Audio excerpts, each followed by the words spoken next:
দেখুন, বাঙালি ক্রিয়াপ্রেমী, ভোজনপ্রেমী, আবার দেশপ্রেমীও হতে পারে। তবে সেই অর্থে ভ্রমণপ্রেমী বা ভ্রমণ পিপাসু কেন নয়, সে কথার জবাব আমি আপনাদের হয়তো দিতে পারবো না। কিন্তু এই ভ্রমণের নেশাটা যাতে উজ্জীবিত থাকে, চাকরি পাওয়া বা না পাওয়ার বিভ্রাটে জড়িয়ে না যায়, সেদিকটা একটু আধটু খেয়াল আমি রাখতে পারি। Hey guys, what's up, it's your ভাই KB and again welcome to another beautiful vlog. জীবন মানেই দৌড়, আর সেই দৌড়ের আনন্দ ভাগ করে নিতেই আমি আপনাদের সামনে বরাবর এমন ভ্লগ বা ভিডিও শেয়ার করে থাকি। পুজোর আর মাত্র 1 মাস, হ্যাঁ ঠিকই শুনেছেন, আর মাত্র 1 মাস। তার কারণ এখন আমরা মহালয়া থেকেই স্টার্ট করে দিই প্রতিমা দর্শন বা বিভিন্ন প্যান্ডেল ঘুরে দেখা। তবে বর্তমানে পুজোর আগে কেনাকাটার যে ধুম, বা বলা যায় যে পুজোর আগে পুজোর পূর্বে যে সমস্ত উদ্দীপনা বা উচ্ছ্বাস আমাদের মনে কাজ করত, তা এখন নেই বললেই চলে। কারণ এখন সমস্ত মল বা দোকানে 12 মাসই সেল বা অফারের বোর্ড ঝুলছে। তাই আমাদের পুজোকে কেন্দ্র করে যে সমস্ত উচ্ছ্বাস বা উদ্দীপনার কথা আমি বলছি, সেগুলো অনেকাংশেই বিলুপ্ত প্রায়। থাকার মধ্যে পুজোর আগে প্যান্ডেলে মায়ের প্রতিমা নির্মাণ করার যে মুহূর্ত, সেটুকুও এখন আর সৌভাগ্য হয়ে ওঠে না। তার কারণ এখন অধিকাংশ চর্চা থিমের ওপরে হয়, আর মায়ের প্রতিমা প্রায় দেখা যায় বাইরে থেকে ক্রয় করে নিয়ে আসতে। তাই একেবারে খড় থেকে শুরু করে প্রতিমার দেহে কাদামাটি, তারপর ফ্রেশ মাটি, দেন রং, শাড়ি, গহনা এবং পরিশেষে কমপ্লিট করে শিল্পীদের চলে যাওয়া, প্রত্যেকটা বিষয় আমাদের কাছে ছিল একটা পুজোর পূর্বে বিশেষ অধ্যায়। এর মধ্যে আমাদের আরো অনেক মুহূর্তরা সামিল আছে বা সামিল ছিল। সব খুলে বলতে গেলে হয়তো গোটাটাই আরো একটা ভিডিও হয়ে যাবে। তাই যেগুলো ছাড়া পুজো একেবারেই অসম্পূর্ণ, এমন একটা জায়গায় এসে সেগুলো না বলে আর থাকতে পারলাম না। হ্যাঁ ঠিকই ধরেছেন এতক্ষণে, আজকেও আবার সেই গন্ধের টানে চলে এসেছিলাম কাদামাটির ডেরায়। আবার কথাটা কেন বললাম, তার কারণ বেশ কয়েকদিন হলো আপনাদের আমি এই গন্ধময় শিল্পাঞ্চল সম্পর্কে বিস্তারিত একটি ভিডিও তুলে ধরেছি, এবং গন্ধের টান বলতে কি বা গন্ধের টান বলতে কি বোঝাতে চেয়েছি, চলুন তা আজকেও যেতে যেতে ঘুরে দেখতে দেখতে আপনাদেরকে অনুভব করাই। এনিওয়ে, আপনারা যারা আমার পূর্বের ভিডিওটি দেখেছেন তাদের একটু জানিয়ে রাখি, সেদিন আর আজকের মধ্যে তফাৎটা হলো যাত্রাপথের। তার মানে আজকে যে পথে আমি এসেছি বা আসলাম, এই পথেই সেদিন আমি ফিরেছিলাম। ভাবতে পারেন একেবারে উল্টো। সেদিন এসেছিলাম গঙ্গা হয়ে, আই মিন হাওড়া থেকে ফেরি করে, আর আজ সরাসরি কলকাতা মেট্রো পথে, অর্থাৎ কবি সুভাষ থেকে শোভাবাজার সুতানুটি। আপনি যে কোনো মেট্রো স্টেশন থেকে আমার মতো শোভাবাজারে নেমে পায়ে হেঁটে মাত্র 10 মিনিটে পৌঁছে যেতে পারেন এই কুমারটুলিতে। টিকিট লাগবে মাত্র 20 টাকা।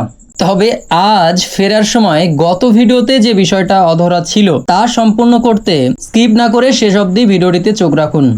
এইবার যে কথাটা না বললে নয়, আমি আপনাদেরকে এটা বলতে চাই না যে এখানে আপনারা অবশ্যই আসুন। আপনি হয়তো এবার কিছুটা অবাক হবেন, কিন্তু বিশ্বাস করুন তাতে আমার কিচ্ছু যায় আসে না। তার কারণ আমার মনে হয় এইটা কোনো আননেসেসারি রিলস বা আড্ডা হইহুল্লোড়ের জায়গা নয়। দয়া করে একটু আন্তরিকতার সাথে বুঝবেন।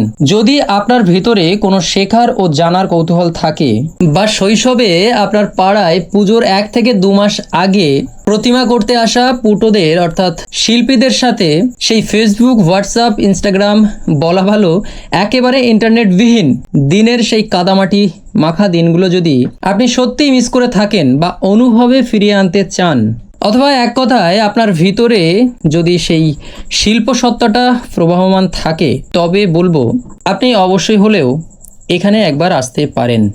রঙের কাজ একটু একটু করে বাড়ছে এবার। তবে দুর্গাপুজোর আগে যে সমস্ত পার্বণ থাকে, অর্থাৎ গণেশ চতুর্থী, মনসা পুজো বা 2-1টা কালী প্রতিমাও রেডি হচ্ছে দেখলাম। তবে যেহেতু বৃষ্টি যখন তখন হচ্ছে, তাই এভাবে পলিথিনে কভার করা অনেক জায়গায়। প্রতিমার দাম দেখছিলাম ভীষণ চড়া।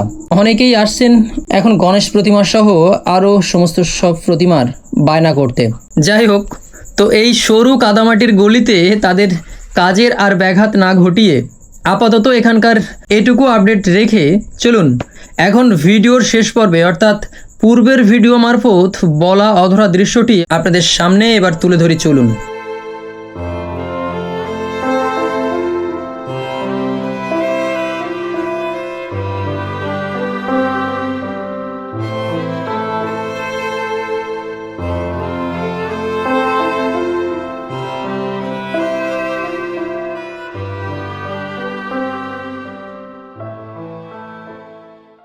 শোভাবাজার ফেরিঘাট আজও বন্ধ ছিল, হয়তো সমস্যাটা এখনও সমাধান হয়নি। তাই একইভাবে সেই পথ ধরে হাঁটতে হাঁটতে চলে আসলাম কবিগুরুর শ্মশানঘাটের কাছে, অর্থাৎ প্রেমহীন আহেরি টোলায়। এসে টিকিট সংগ্রহ করে সোজা চলে এলাম ফেরিঘাটে। লঞ্চের অপেক্ষা করতে করতে ওপারে সেই বিশাল শিব মন্দিরটি দেখছিলাম। গঙ্গার রাত্রে কিন্তু পরিবেশের সংজ্ঞাটাই আলাদা, পূর্বে বলেছি সে কথা, তাই এবার সেই মতো দেখে যান আপনারা। হ্যাঁ, টিকিট ওই 7 টাকাই। আপনাদের সুবিধার্থে ফেরির টাইমটা তুলে ধরলাম। এরপর আমাদের লঞ্চ আসতেই আমরা উঠে পড়ি তাড়াতাড়ি। আর তারপর অনেকটা বেনারস বেনারস ফিল করতে করতে নিমতলা চুল্লি পার করে চোখ মেললাম দূরের সেই আশ্চর্যের দিকে, যে কিনা কলকাতা ও হাওড়াকে আজীবন ঋণী করে রেখেছে, অর্থাৎ আমাদের রবীন্দ্র সেতু। যাই হোক, গঙ্গাবক্ষে শতাধিক টাকা খরচ না করে মাত্র 7 টাকার বিনিময়ে বা 7 টাকায় এমন সৌন্দর্য উপভোগের ব্যাপারটা আপনাদের কেমন লাগলো, মন ভরলো কিনা অবশ্যই তা কমেন্টে জানাতে ভুলবেন না। আজ এ পর্যন্তই, দেখা হবে নেক্সট কোনো ব্লগে। ততক্ষণে সবাই ভালো থাকবেন, সুস্থ থাকবেন, টাটা।